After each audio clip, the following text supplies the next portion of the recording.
Slip, slop, slap. We all know that sunscreen protects our skin.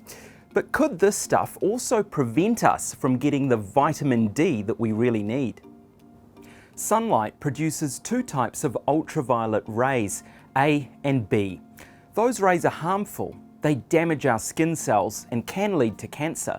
But ultraviolet B also has a positive effect. It helps our bodies to produce vitamin D, which is really important for healthy bones, teeth and muscles. So if we use sunscreen, won't that stop our bodies from producing vitamin D? The short answer is no.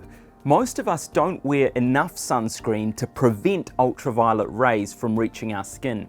And even if you're layering heaps on, our bodies can still produce enough vitamin D by spending very little time in the sun. Just 5 minutes of sun each day in summer or 30 minutes a day in winter is enough.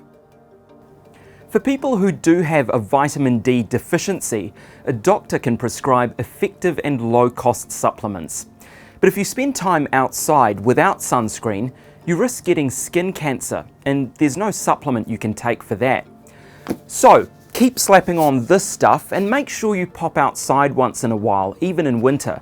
You can enjoy your daily hit of vitamin D without risking your health for it.